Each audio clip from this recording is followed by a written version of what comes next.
In this video, I'm going to be taking you guys through how to travel to Ghana from Nigeria. All of the steps you need to follow to travel from Nigeria to Ghana. Hello friends, welcome and welcome back to my YouTube channel. If this is your first time stopping by seeing my face, please don't make it your last by subscribing, and if it is not, hello, thank you for always coming back. And in this video, as you guys know, I visited Ghana and I've had like series of questions concerning how to visit Ghana, what you need to know, what you need to take along. And in this video, I'm going to be taking you guys through how to travel to Ghana from Nigeria. All of the steps you need to follow to travel from Nigeria to Ghana. And first thing, of course, you're going to need first thing you're going to need, of course, is a valid passport, your passport, international passport with up to 6 months validity. I've learned that by road you can go using your national ID card, that's your NIN, because I think my dad went about 3 to 4 years ago, can't really recollect, and he went by road, and as at then he used his NIN. And I've seen a few people said you can go with NIN, but by road, and I don't think you can travel by flight with the NIN. But by road, I've had people say that. I did not go by road, I went by flight and I used my passport, of course. The next thing you want to have is your yellow fever card. So that's yellow fever vaccination card. You need that to travel to any African country. I mentioned it in my Benin Republic list as well. In case you want to travel to Benin Republic, I have a video on that as well. You can go check it out. And any country, to Kenya, Tanzania, any African country, you need to have the yellow fever vaccination card as well to travel to any African country. So if you have your passport and you have your yellow fever vaccination card, next thing you need is COVID vaccination card. And as at the time I went, I was not fully vaccinated, so I had to take a COVID test in Lagos, and then I was asked to take I was requested to take another COVID test when I arrived Ghana. But to be safe, I just advise, instead of wasting so much money on the test, I advise you try every means possible to be fully vaccinated before you embark on the trip. But I saw a news last week, I don't know, today is December 26th. So I went to Ghana as of December 3rd, 2022.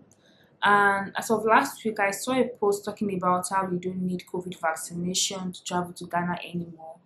But I'm not very sure, so as to not put wrong information out there. But you can make research as well when you want to go on a trip. But when I went, it was required. So just try every means possible to get the COVID vaccine as well. So again, running us through the list. First thing, we are getting our passport. Next thing, you are getting COVID vaccination card. Next thing is yellow fever vaccination card. Then the third one is COVID vaccination card. So number 4 on our list takes us to flights. And as for the flight, when I was traveling, I went with the cheapest option, which was airpeace. So as at August, July, flight to Ghana on airpeace was about 96k a year. And as at December 1st that I booked, the prices have like hiked. I think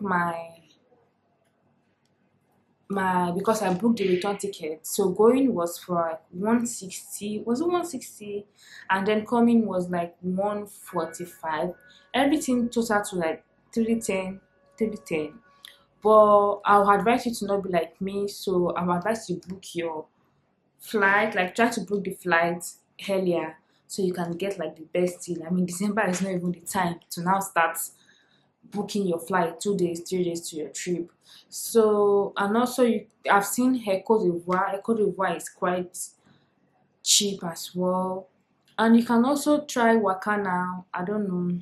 I've seen people use them as well, but personally, I prefer to like so far like if I have access to do things myself directly without having to go through, middlemen, I always prefer to do it myself. Like I like to book my flights myself, except it's like um maybe a website.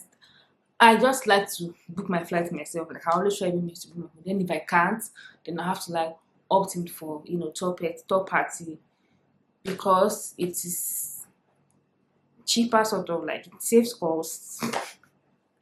It saves costs when you book flights yourself sometimes because the flight I booked for 310, I checked the third party site and the best deal they could give me was 380k for the same airpiece flight. So you get what I mean? But sometimes it's even cheaper to use all these websites because you can get like discount and everything. But I always just try to like weigh all of my options and go to the ones that has the best deal. I mean, you all know that it is not hard to come by money. It's not hard to get. It is not that easy to get money to now, just put it out like that. And so when our flight is ready, next thing we want to work on is our accommodation. So for me, I got my accommodation using bookings.com. I stayed in two different apartments. I stayed at the gallery and I stayed at Embassy Gardens. And both, I think Embassy Garden was $75 per night or 78. I can't remember. And then Embassy, I can't remember as well. But both were either $75 or $78 per night. And they are so nice. Like if you want a link to the apartment, you can as well send me a DM. I'm going to share with you. So to get accommodation, you can use Airbnb. I mean, I got really, really cheap houses on Airbnb, but the fact that I was traveling alone, I did not want to, go to places that I just felt it might not be the safest option for me as at the time. So that was why I opted in for the apartment. The apartments are like hotels, but not hotels per se. And I feel like most tourists are there, so it felt safer for me. Airbnb would have been cheaper if I had like a partner I was going with, you get, but I was alone. It was a solo trip, and just to be on the safer side, I decided to book where I know other people have been booking as well without like bad reviews. If you get me, yeah. So now that you have your passport, you have your yellow fever vaccination card, you have your COVID vaccination card, you have your flight check, you have accommodation, then you're good to go. And lot of money, of course. I mean, that's lots of money. You are good to go to travel to Ghana. And when you arrive Ghana, I think the first thing we want to do is to change our money, basically. So you can change your money at the airport, and you can also get SIM card at the airport. I don't know, a friend of mine that traveled 2 days ago said they got the SIM card 100 cities at the airport and it came with 8 gigabytes of data. But I got mine at Accra Mall. I don't know why I did not get it at the airport at the time I landed.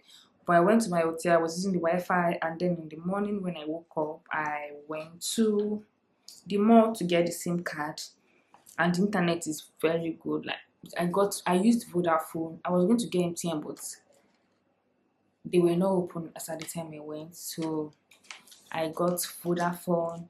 I think those are like the most important thing you will need to know. Also, they speak English there. You can use both. You can use Uber. It's just like you being in Nigeria. I assure you, you're going to feel as safe as possible because you're not going to feel like. I assure you, you're going to feel at home because I mean, it's just like you are among your people. You won't feel weird or anything at all. And this brings me to the end of this video. If there's any other thing you would like to know about traveling to Ghana, then you can leave a comment in the comment section, and I'll definitely reply you. I really hope you found this video helpful. If you did, please give it a big thumbs up and leave a comment. I'll see you in my next video by God's grace. Bye.